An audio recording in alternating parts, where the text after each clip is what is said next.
ወራህመቱላሂ ወበረካቱሁ ኢትዮጵያ ዛሬ ያለችበት ሁኔታ ወንድም ጀዋር መሐመድ የፖለቲካ ዕውቀቱን ተጠቅሞ ስጋትና ፍራቱን ነጥብ መለጥብ ሁሉንም ቁጭ አድርጓት ነበር ማለት ነው። ምን አይነት ምሁር ነው? ምን አይነት አስተዋይ ልጅ ነው? እውነት ለመናገር ማለት ነው። ግን ምን ያደርጋል? የኦሮሞ ልጅ ሆነና ሐሳቡን ተመቀበል ይልቅ አክራሪ፣ ገዳይ፣ የግራኛ መርሰፋሪ፣ የማዳስጋር ወራሪ እየተባለ ስም እየተሰጠው እንዲገደልና እንዲታሰር አስተዋጽኦ ያደረጉ ስንት አሃዲያውያን አሉ። በእውቀት ስለማያቸንፉት እንዴት አይነት ኢትዮጵያ እንደ አይነት ምሁር ታፈራለች ብዬን ያልገምትም። በጣም እንዴት አይነት አስተዋይና ርቆ አሳቢ ልጅ ነው እውነት ለመናገር ማለት ነው። እኔ እዚህ ጋር ጀዋርን የማርነቅ የመውደድ ምናምን አይደለም፣ ግን ዕውቀቱስ ምን አይነት አስተዋይ ልጅ ቢሆን ነው ዛሬ ያለንበትን ሁኔታ ነገን በዝርዝር ማየትና የፖለቲካ ዕውቀቱን ተጠቅሞ መናገር የቻለው? እና እስቲ ንግግሩን እንስማው። እንደዚህ ሲል ነበር የተናገረው። የጋራ ነገር መጻፍ እንችላለን። እዛ ላይ ፎከስ እናድርግ። አገሪቷን አዙሪት ውስጥ እየከተታት ያለው የጠቅላይ ሚኒስትሩ አመለካከት ነው። እኔ ነው ብለን ትክክል። ኢህአዴግን ይሄ ለውደት የሚያደርገው ሩጫ ረጋ ብሎ ማየት አለበት ብለው ለዚህ ነው አሁን የሚያደርጉት። በነገራችን ላይ ጦርነቶች በቀልድ ነው የሚጀምሩት። ተመልከቱ። አሁን ከዋት ጋር ያደረጉት ሰጣቀባ ነው አይደለም ካሉ ህዋቶች ይወጣሉ። ትንሽ እንካሰላንቲያዎች ወደ ግጭት ሊያስገቡ ይችላሉ። ያ ግጭት ሲመጣ አገር ውስጥ ዋጋ ያስከፍለናል። እሱንም እንደ መሪ ከፍተኛ ዋጋ ያስከፍለዋል። ለዛ ነው he need to be a consensus leader። ፓርቲዛን መሆን የለበትም። ግለሰባዊ ሩጫ አያዋጣው። ግን ምሁር የሚያደንቅ ሰው የለ። የአገሪቷን ሊቃን በተለይ አሁን በአካባቢው ሰላም አመጣ፣ በአገር ቤት ውስጥ ግን ሲቪል ዋርን ቀሰቀሰ የሚለው ታይትል ኒውዮርክ ታይምስ ላይ ሲጻፍ ይታየኛል። አቤት! ግን የትግራይን መንግስት ግን የልጅ ግን ምንድነው አንበረከካለሁ ብሎ የሚሄድን ኃይል ግን ይሄ ንግግሩ የጀዋር ንግግር በወርቅ ቀለም ተጽፎ ሰዎች እንዲማሩበት የሚደረግ ንግግር አይደለም። እውነት ለመናገር ይሄ ምሁር ልጅ ሐውልቱ አዲስ አበባ ላይ በወርቅ ተሰርቶ መቀመጥ ነበረበት። እንዲህ አይነት እንቁ ልጅ ነው እስር ቤት እንዲገባና እንዲገደል አስተዋጽኦ እየተደረገ ያለው። ይገርማል። ሰዎች የፖለቲካ ዕውቀቱን ማቸነፍ ቢያቅታቸው እሱን ምንድነው አንተ ጋላ፣ አንተ የግራኛ መርሰፋሪ ተግራ በቃ ምንም ኢትዮጵያዊ እንዳልሆነ እየተደረገ እየተካደ ኢትዮጵያ ማለት ምሁር የማትወድ ሀገር ነች። በጣም ይገርማል። እይታውን አያችሁት አይደል እናንተ ሰዎች? እስቲ ቀጥል ወንድሜ። እንደምን ይታገሉት ላይጋያቸው ይችላል። አይ ነው የናሽናሊዝም እንዴት እንደሚሰራ ስለማቀ ህዝባትን አጥብቀው የሚታጩት ኃይሎች ሳይቀሩ በክልሉ ላይ በጉልበት እንሄዳለን ብሎ የፌደራልም ሆነ የሌሎች ኃይሎች የሚሞክሩ ከሆነ አንድ ነው የሚታገሉት። ይህ ደግሞ ሀገርን ወደ ብጥብጥ። ስለዚህ አሁንም ቢሆን ከትግራይ ጋር የሚደረገው ግብግብ አያስፈልግም። የሀገር ህዝብ ነገር ማወቅ መቻል አለበት። በጉልበት አንድ ህዝብ እጅ ማሰጠት ፈጽሞ አይቻልም። ስለዚህ የትግራይን ህዝብ በጉልበት እጅ ለማሰጠት መሄድ ሀገርን ለአደጋ የሚያጋልጥ ነው። ከዛ ይልቅ ሁሉም ወደ ፖለቲካ ምህዳሩ መጥቶ መደራደሩ ነው የሚያዋጣው። ከኤርትራ ጋር ያለው ጉዳይ ነገሮች እየተወሳሰቡ ነው። እዚህ አካባቢ የኤርትራና የኢትዮጵያ ጉዳይ የሁለት ሀገሮች የጉርብትና ጉዳይ ነው። የትግራይና የህዋትና የብልጽግና ጉዳይ የአንድ ሀገር የስልጣን ሽኩቻዎች ውስጥ የገቡ የፖለቲካ ድርጅቶች ጉዳይ ነው። የዶሜስቲክና የኤክስተርናል አፌርስ ጉዳይ ነው። ግን ባለፈው 2 ዓመታት የትግራይንም ክልል ጉዳይ የኤርትራንም ጉዳይ ጠቅላይ ሚኒስትሩ ያካሄደ ያለበት ሁኔታ አደገኛ ነው። ትግራይ ውስጥ አይሶሌት የመደረግ ስሜት እያደገ የመጣበት ሁኔታ ነው ያለው። መሆን የነበረበት የማዕከሉ አመራር መሆን የነበረበት መቀሌንና አስመራን ሻዕቢያንና ወያኔን አስታርቆ ዘላቂ ሰላም በሁለቱ ሀገሮች ውስጥ እንዲመጣ ነው። በነገራችን ላይ ትግራይን ያላካተተ ሰላም በኤርትራና በኢትዮጵያ መካከል ፈጽሞ ሊመጣ ይችላል። This should be clear to everybody. የጂኦግራፊ ጉዳይ ነው የፖለቲካ የደብረ ጽዮን ወይም ያብይ ወይ ኢሳያስ ጉዳይ አይደለም የጂኦግራፊ ጉዳይ ነው ኤርትራና ኢትዮጵያ ሲጣሉ ህወሓትና ሻዕቢያ ሲጣሉት አይደለም እንዴ እኛ ነው የሚደርሳላ ነው ማገድ ሄደው ዛይደን ተማገድን እንጂ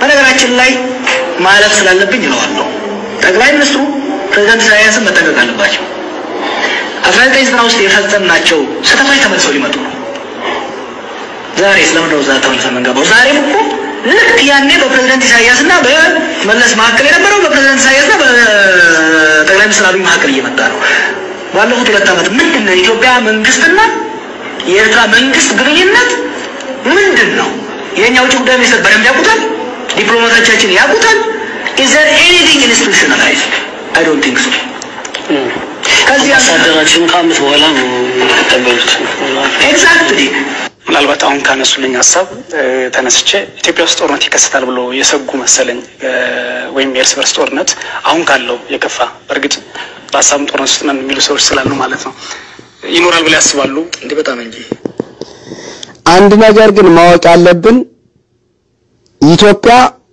የዚችን ገመድ ትታያቸዋለች የዚችን ያህል ነው የቀራት ተሰስሯ ልትበጠስ ትንሽ ነው የቀራት ወንድም ጀዋር መሐመድ የተናገረው በሙላ እየተፈጸመች ነው ይሄን እኔ ልክ ጠንቋይ ነው ወይም እንደዛ ነው እያልኩኝ አይደለም የፖለቲካ ዕውቀት አለ የፖለቲካ ዕውቀቱን ተጠቅሞ ነው አንድ ሳይንቲስት የሆነ ሰው ተመራምሮ ይሄ ነገር ይከሰታል ሊል ይችላል እና ጀዋርም የፖለቲካ ምሁር ነው እና አዋቂ ነው ስለዚህ የእንዲህ ዓለማዳመጥ ግን የኦሮሞ ጥላቻ ነው እንጂ በእውቀት እሱ ዘንድ የሚደርስ ሰው የለም ኢትዮጵያ ውስጥ አልተፈጠረም ይፈጠራል ብዬ ምን ያላስብም እንደ አይነት ጀግና ልጅ ይኖራል ብዬ እኔ አልገምትም እና አንዳንድ ምሁራን አሉ በርግጥ የኦሮሞ ምሁራኖች ብዙ ናቸው እንደ ዶክተር ጠጋራ አርሳ እንደዚህ ብዙ አሉ ግን እንደሱ አይነት ልጆች የሉም እና በጣም ያሳዝናል ግን እሱን የመሰለ ወደ እስር ቤት ከተና አሁን ዝም የምንል ሰዎች ነው የት አካባቢና በምክንያቱ ላይ ያስባሉ ለምሳሌ ከትግራይ ጋር ያለው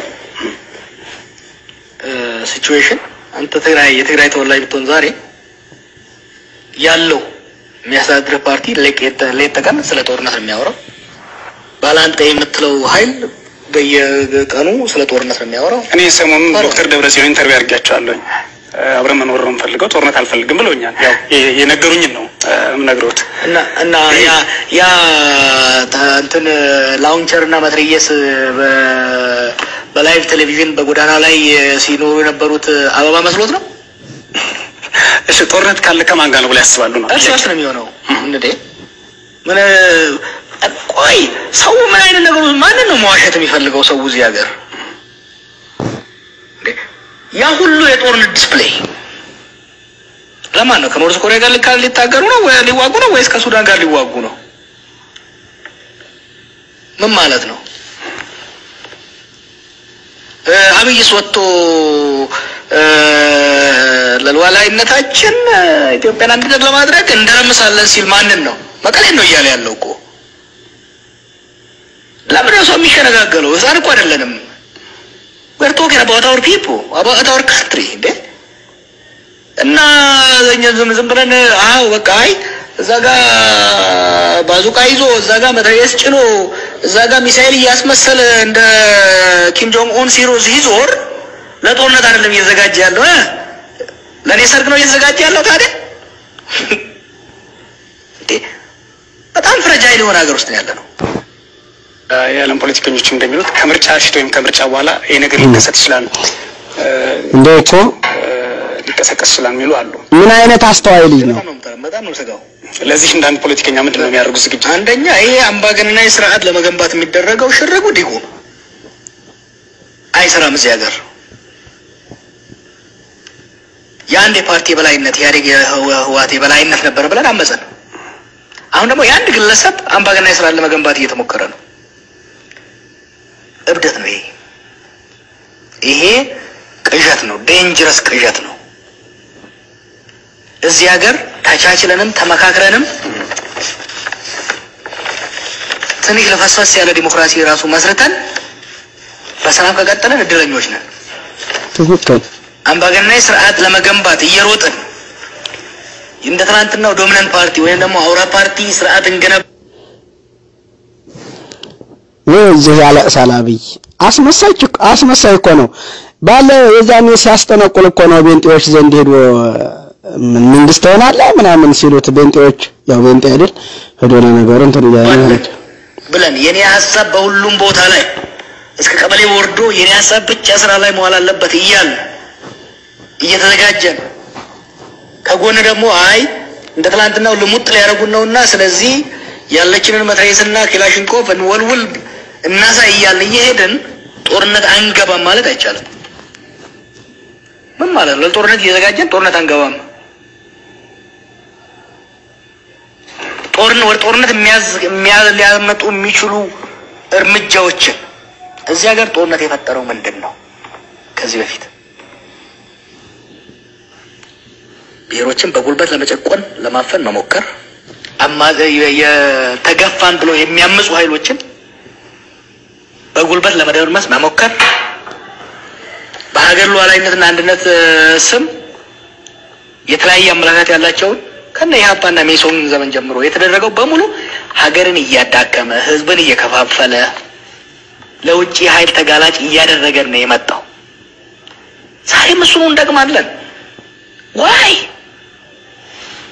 ሰው እንዴት ትላንት ለበደል ትላንት ለመጠፋፋት ትላንት ለኪሳራ ለውድመት ያደረገንን አካሄድ እንደገና መልሶ ለምን ይደግማል ይሄ ንግግሩ የጆሃር ንግግር በደንብ ተጽፎ ፖለቲከኛ ነኝ የሚሉ ሰዎች እንዳስተውሉ የሱን ንግግር መስማትና የተጻፈውን የሱን ንግግር ማንበብ አለበት ትውልዱ መማር አለበት ትውልዱ አልተማረም ጦርነት እየገባ ነውና የመሰረ ሙር ወንድማችንን የኦሮሞ ልጅ ጀግና እንቁ አስተዋይ ርቆ አሳቢ ልጅ ተስር ቤት ወጥቶ አሁንም ያገሪቷን ችግር እንዲፈታ ተደረጋለበት ነው ማለት ምክንያቱም ይሄ ልጅ በጣም ልዩ ልጅ ነው በጣም እንደዛ አይነት ልጅ እኔ ምን ልበላችሁ እዚህ ጋር ግን እኔ አሁን ጆሃን ስለገደፍኩ ምናምን ይመስላችኋል እንደዛ አይደለም